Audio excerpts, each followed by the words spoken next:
हाय बच्चों, Vijay Kumar T centre पर आप लोगों का स्वागत है। आज हम लोग क्लास 12 का कीपिंग क्वाइट मौन रहना या शांत रहना का स्टेंजा नंबर फर्स्ट पढ़ेंगे और इसका एक एक लाइन वाइज मीनिंग वाइज हम लोग समझेंगे। बहुत इजी वे में आपको समझाया जाएगा और इसका जो भी इम्पोर्टेंट क्वेश्चन बना हुआ है तो उस इम्पोर्टेंट का जो क्वेश्चन का जो आंसर है वो भी आज समझा जाएगा। तो कीपिंग क्वाइट क्या करना, शांत रहना या मौन रहना, जो कि कंपोज किया गया है पाब्लो नेरूडा के द्वारा। किसके द्वारा कंपोज किया गया है बच्चों? पाब्लो नेरूडा के द्वारा ये कंपोज किया गया है।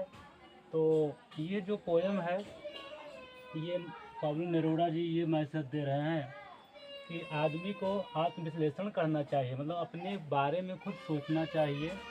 और अपने बारे में आदमी कब सोच सकता है? जब कीपिंग क्वाइट हो, शांत का माहौल हो, मौन हो, शांति की बात हो, तो आदमी क्या कर सकता है? आत्मविश्लेषण कर सकता है। और आत्मविश्लेषण से क्या फ़ायदे होने वाले हैं इन्होंने इस पोएम में बताया है। तो वो सब अगली स्टेंजा में हम लोग पढ़ेंगे, बल्कि हम लोग पहले स्टेंजा में इन्होंने क्या बताया है आइए हम लोग उसको समझते हैं। Now we will count to 12। कभी कहते हैं नाउ, अब, बी हम, विल काउंट गिनेंगे, टू 12 मतलब 12 तक। कभी कह रहे हैं हम कितने तक गिनेंगे? 12 तक गिनेंगे। 12 कितने गिनेंगे बच्चों? 12 मीन्स 12 तक हम लोग काउंट करेंगे। अब यहाँ जो 12 शब्द आया है, ये 12 शब्द इन्होंने क्यों लिखा? 12 ही गिनती क्यों लिखी? कोई और भी गिनती हो सकती थी। तो शायद इसका रीज़न था कि there are 12 hours in a day, मतलब जो आपकी क्लॉक होती है, घड़ी होती है, उस घड़ी में कितने घंटे होते हैं? 12 घंटे। 12, 6, 3, 9, तो कितने घंटे होते हैं बच्चों?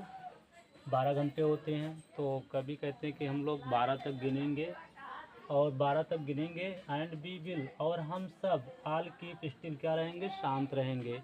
तो 12 का मतलब उन्होंने शायद इसलिए लिया होगा कि घड़ी में 12 घंटे होते हैं, इसलिए हम लोग 12 तक उन्होंने लिया होगा।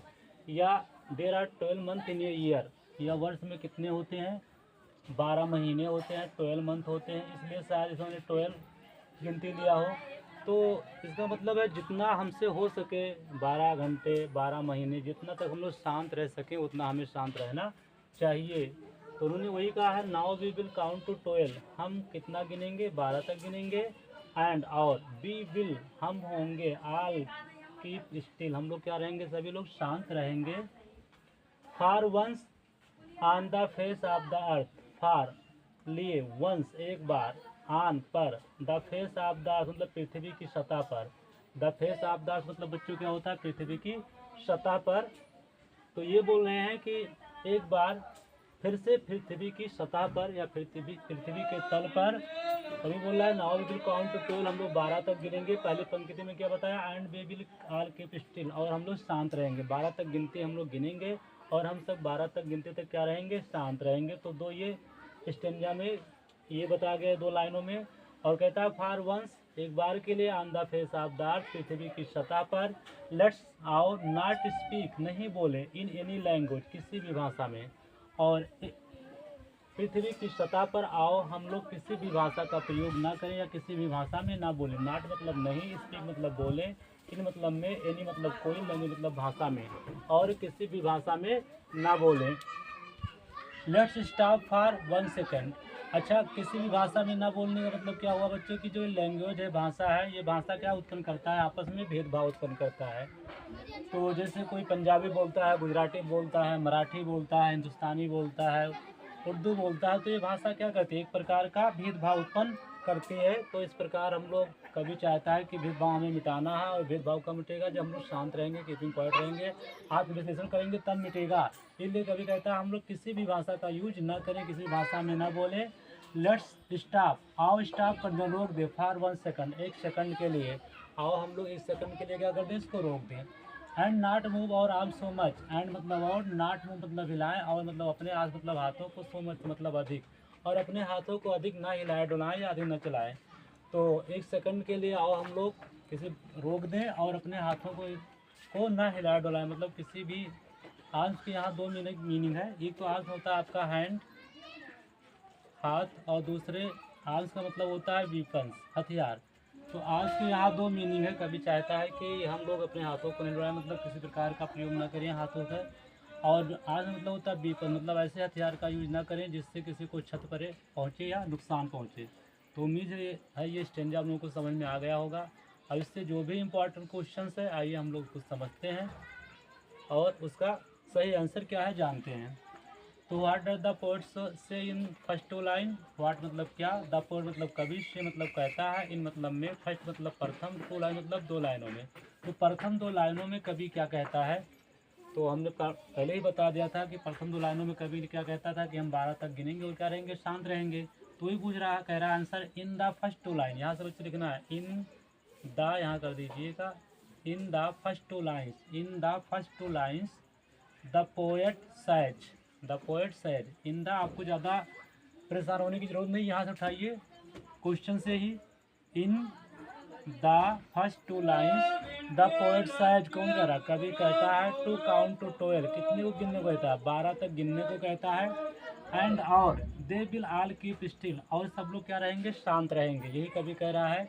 इन द फर्स्ट टू लाइन, प्रथम दो लाइनों में कवि कहता है कि द पोएट कहता है टू काउंट 12, 12 तक गिनने को कहता है। And they will all keep still, और सबको शांत रहने के लिए कहता है। Question number 2, what does the poet want once on the face of the earth. Want मतलब क्या, पोएट मतलब कवि, वांट मतलब चाहता है, वंस मतलब एक बार, ऑन मतलब पर, फेस ऑफ द अर्थ मतलब पृथ्वी की सतह पर या तल पर। तो एक बार पृथ्वी की सतह पर कवि क्या चाहता है। तो आंसर देखिए, ये बोला once on the face of earth, let's not speak in any language. तो कहता है आंसर में देखिएगा आप लोग, what does the poet wants, तो यहाँ से आंसर लिखिएगा